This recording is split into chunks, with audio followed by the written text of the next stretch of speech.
Oh good, you made it here. I am going to take a little walk. Thought you might want to come along.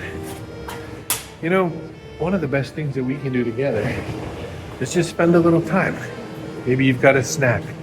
Maybe you've got a drink. Maybe you've got just a minute or 10 that you could share with me. It's not a long time, is it? Maybe we can find a way to do something together. So let's take a look outside and see what. Maybe we'll go to the coffee shop.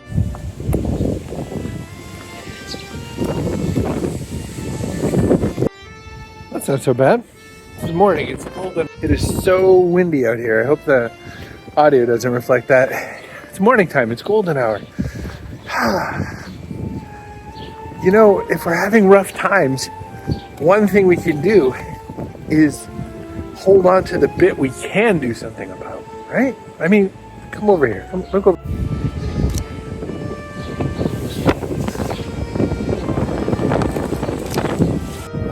I can't change a whole lot of things in my country right now. I can do little bits here and there, but holy cow, you can get really overwhelmed. There's a lot of facets of life that are really tricky. And when we start feeling bad about something, we bunch it all up. We do the opposite of what is helpful. We take all of it in at the same time. And we kind of and ourselves a bit. Like we say, oh, this is bad, and this is bad. And now that I think about it, this is also bad. Oh, let's go over to the waterfall.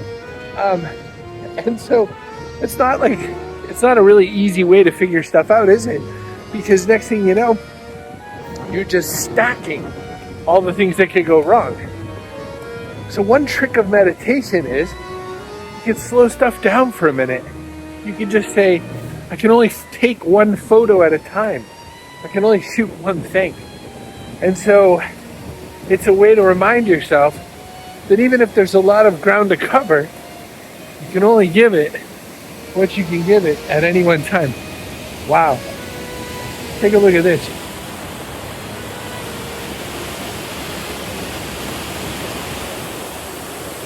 So all these buildings that look so pretty and everything like that, this used to be all set up because of it being an area where we could build something. And this place used to build horse-drawn carriages. This was the place that was kind of like Detroit in the US before there was a Detroit for horse-drawn carriages. So like I was saying, one of the reasons that I really like the idea of photography as a meditation tool is it reminds you can only take one picture at a time. You really have to stack up just one small thing, one win, one failure at a time. You know, you can fail.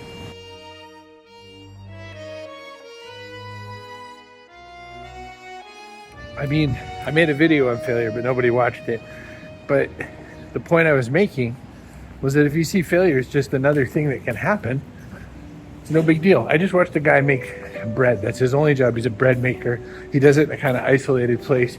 He makes 140 loaves every time he makes bread. He says out of that, 100 of them are keepers. Another 40 go to places like food banks and things like that. And I was just thinking, wow, that is almost 1/3 of his bread doesn't pass muster to him. That's a huge, not great number. Unless he's kind of building into it the notion that donation, he can feel better about donating it if it's technically not a keeper to him. And then that's cool, because then another way to look at it, this is the win and the failure, is that he donates 1/3 of what he makes to shelters and things like that.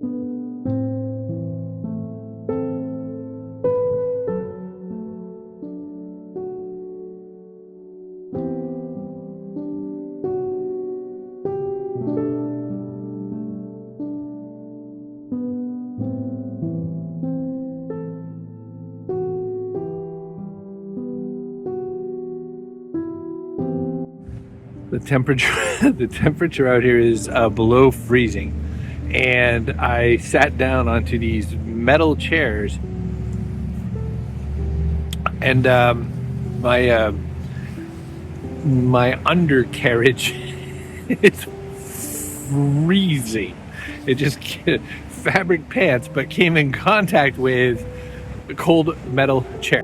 So another way that this all helps me to meditate is, and keep my mind focused on just the one thing, is that because you can only have so many hands. I can't hold a coffee and a camera and a phone. Like right now I'm making this video on my phone because I don't know, I was lazy. I didn't want to take out all my other gear, and I can't do all of these things at the same time. So meditating and shooting, I can't have this coffee in my hand, I can't have a phone in my hand, or some video camera in my hand. You can't do it all. You have to, especially because I use vintage lenses that are manual and require a lot of dial fiddling.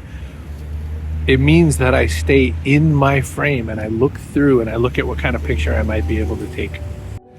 I think it's unique to humans. At least so far as I know, it's unique to humans. And we spend a lot of time thinking about our identity.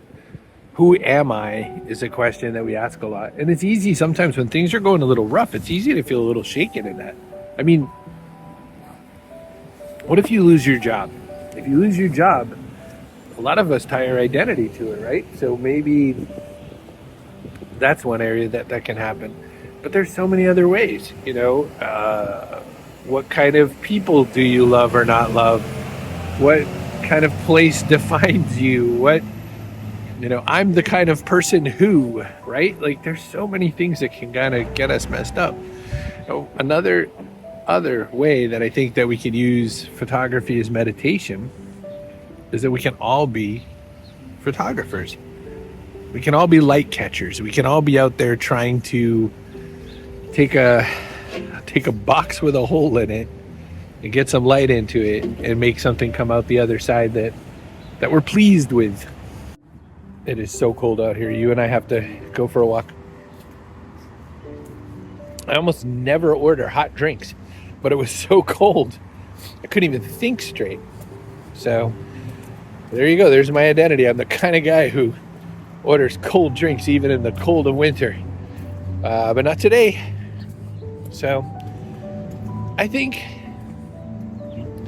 it's something we need, right? I think we need to be able to put down all the other stuff, stop looking at all the other stuff, and take a little time to look at one thing at a time, right?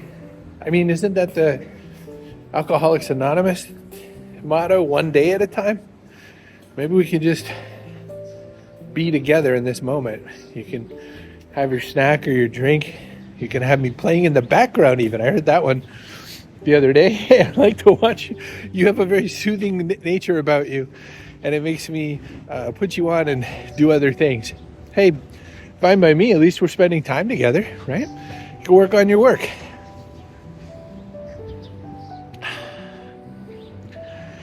I got some laundry in the dryer, so I got to go back and check on that and get my day started. Sun's not even fully up yet. Come back, will you?